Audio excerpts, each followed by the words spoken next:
Bonjour à tous, ici Lucas Marchand pour un flash spécial sur Solana parce que je pense qu'il se passe des choses extrêmement intéressantes sur cette L1.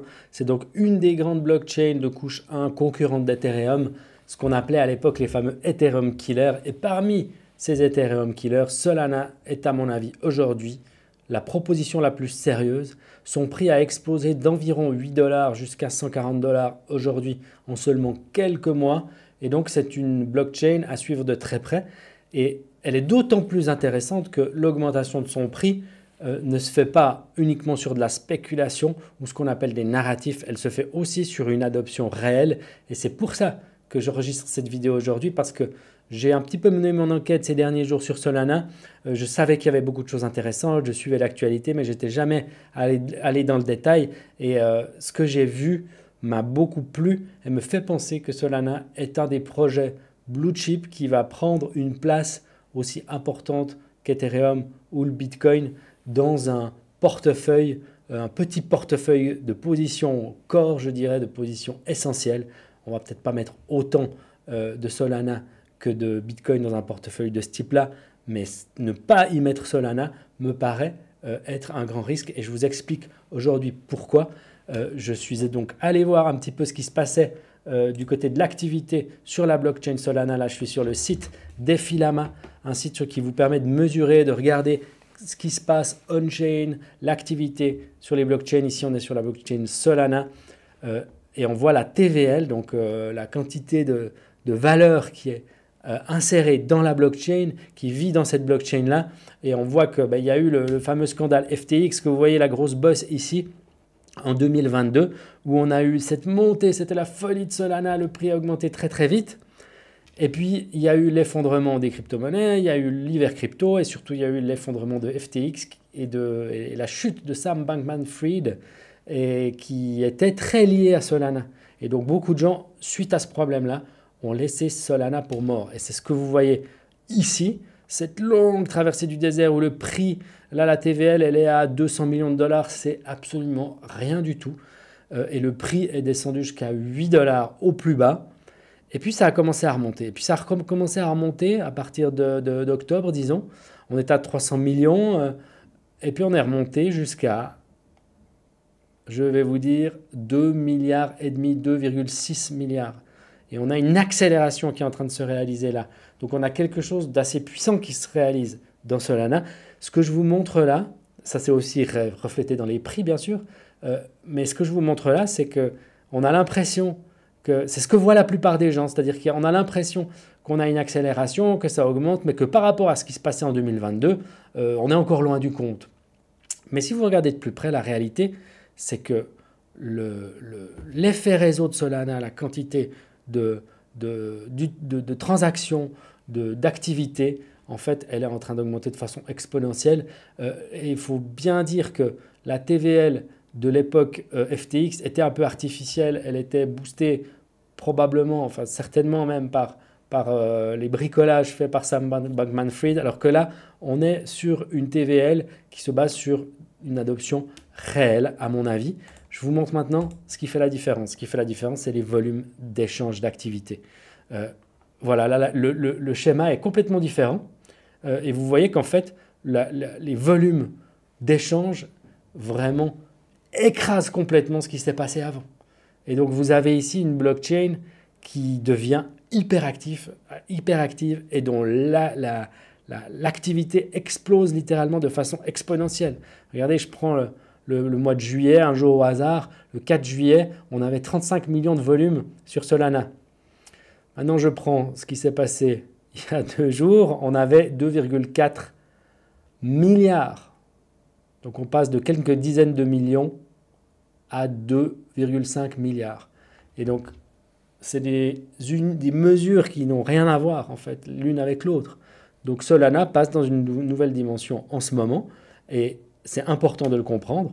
On peut vérifier ça avec le volume des dérivés qui explose. On peut vérifier ça avec le volume des agrégateurs qui explose. Et donc, vous avez ici un phénomène extrêmement important qui se réalise évidemment dans le prix. Et vous avez ce prix qui explose aussi. Mais tout comme la TVL, le prix n'a pas encore dépassé les plus hauts. Et vous voyez qu'il suit de très près d'ailleurs, le prix suit de très près la TVL. Et donc je pense que on va avoir encore plus de prix, d'augmentation de prix sur Solana pour les raisons que je vous donne. Je suis allé voir un petit peu ce qui se passait dans les communautés Solana. Je fréquente pas mal les Discord pour prendre un petit peu la température. Et ce que j'ai vu, c'est vraiment une des choses qui m'a donné envie de faire cette vidéo, c'est que j'ai vu que sur Solana, on avait des forums Discord qui étaient hyper actifs. On n'arrivait plus à suivre. Je suis allé sur le Discord de Jupiter, qui est un des gros projets maintenant de Solana, qui va notamment mettre en place qui est en train de mettre en place un exchange de trading de perpétuel, donc un peu comme GMX, si vous voyez ce que c'est. Ils sont en train de mettre ça en place. Et bien ce forum-là, il est vraiment saturé de gens, et donc il est beaucoup plus fréquenté que des bons gros projets d'Ethereum.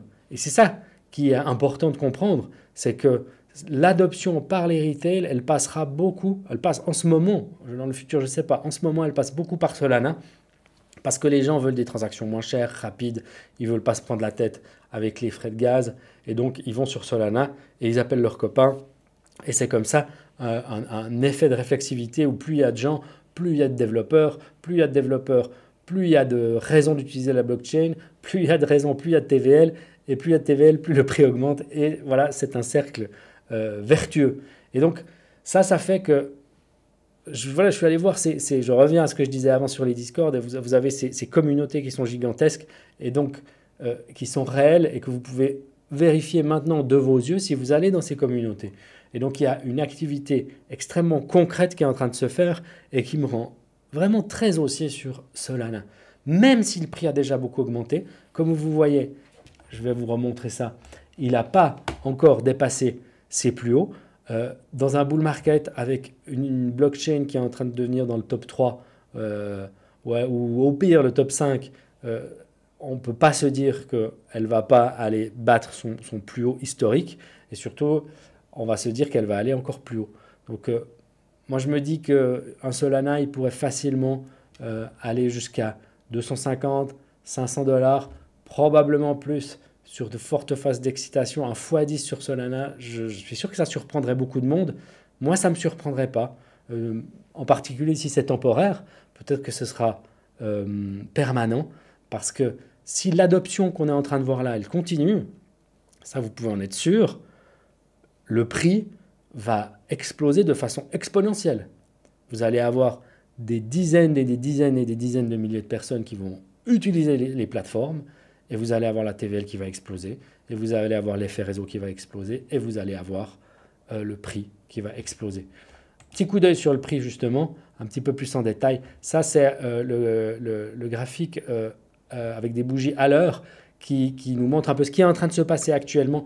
Donc je vais juste reculer un petit peu pour vous montrer. Voilà, le début du mouvement Solana, on était à 10 $. Et puis tout à coup, on a eu cette accélération avec une petite phase de stabilisation, une nouvelle accélération, une phase de stabilisation, une nouvelle accélération qui est en train probablement de se réaliser, qui devrait nous mener plus haut, bien plus haut que 140 $. Moi, c'est comme ça que je vois les choses pour le moment.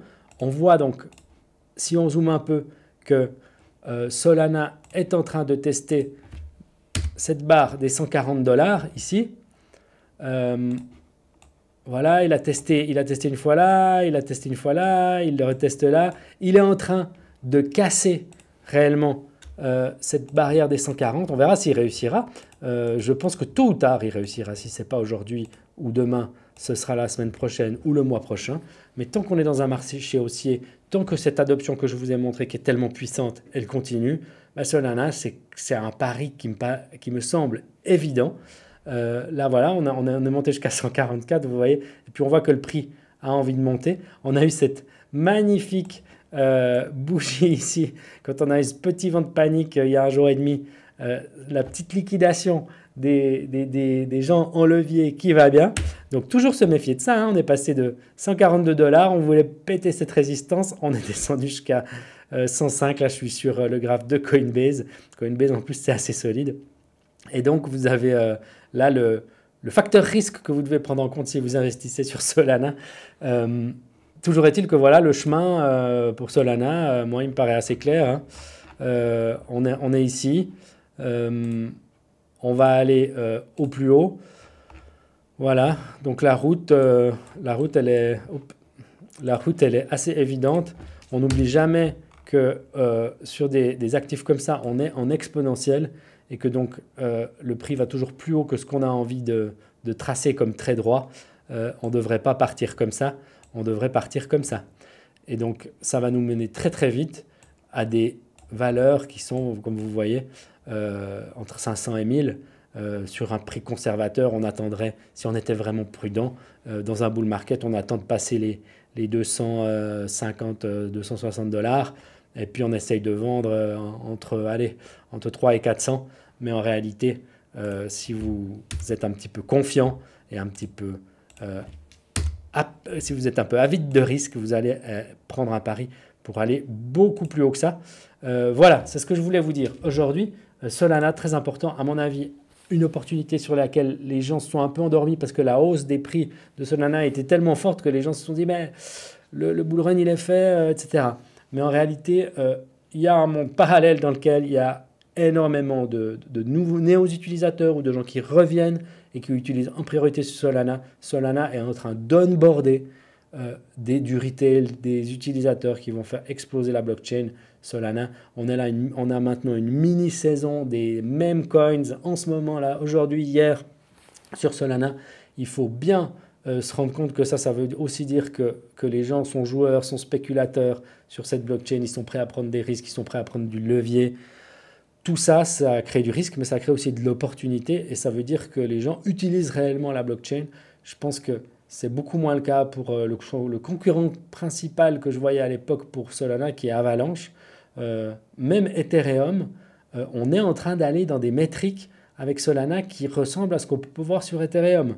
Et donc, ce ne serait pas dingue de se dire que le prix de Solana, la capitalisation de Solana, plutôt va venir chatouiller à terme Ethereum, qui lui-même est en train d'augmenter. Donc, ça vous donne une idée du genre de price action, de niveau de prix vers lesquels on pourrait se diriger, surtout si la situation continue à être aussi bonne, c'est-à-dire avec une inflation qui baisse, un fond macroéconomique qui est positif, des utilisateurs qui reviennent, une législation aux US qui va dans le bon sens, un ETF peut-être, un ETF Ethereum, peut-être une rumeur d'ETF Solana d'ici la fin de l'année, qui sait.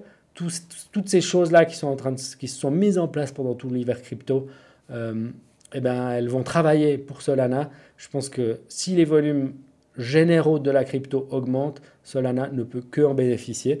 Je pense qu'à court terme, elle va monter, à moyen terme aussi et à long terme aussi. Donc voilà, n'oubliez pas que tout ça est très risqué, qu'il ne faut pas investir d'argent qu'on n'a pas envie de perdre. Et je vous dis ça, c'est un peu une formule toute faite, mais je suis quand même sérieux. Voilà, il faut quand même savoir ce qu'on est prêt à supporter comme risque, même si dans mon esprit, ces paris-là me semblent relativement évidents. Pour beaucoup de gens, ça ne l'est pas. Et puis la compréhension du risque n'est pas la même pour tout le monde. Donc voilà, soyez raisonnable, connaissez votre profil, connaissez vos objectifs. Là, je vous donne une opportunité qui me paraît intéressante. Solana, je pense que dans un portefeuille de 5 à 10 positions, on a Ethereum, on a Bitcoin bien sûr. Qu'est-ce qu'on met d'autre? Peut-être qu'on met des L2, mais je pense que si on ne met pas Solana, il nous manque, on prend un risque. On prend le risque de ne pas faire rentrer la L1 la plus importante actuellement, à mon avis, et on prend le risque donc de mettre à la place une chaîne qui a beaucoup moins d'activité et qui n'est pas positionnée comme l'est aujourd'hui Solana. Ça peut changer bien sûr avec le temps, mais aujourd'hui, je pense que c'est assez clair. Voilà, je vous laisse avec cette petite réflexion sur Solana. Je vous souhaite bien du plaisir dans ce marché complètement délirant en ce moment.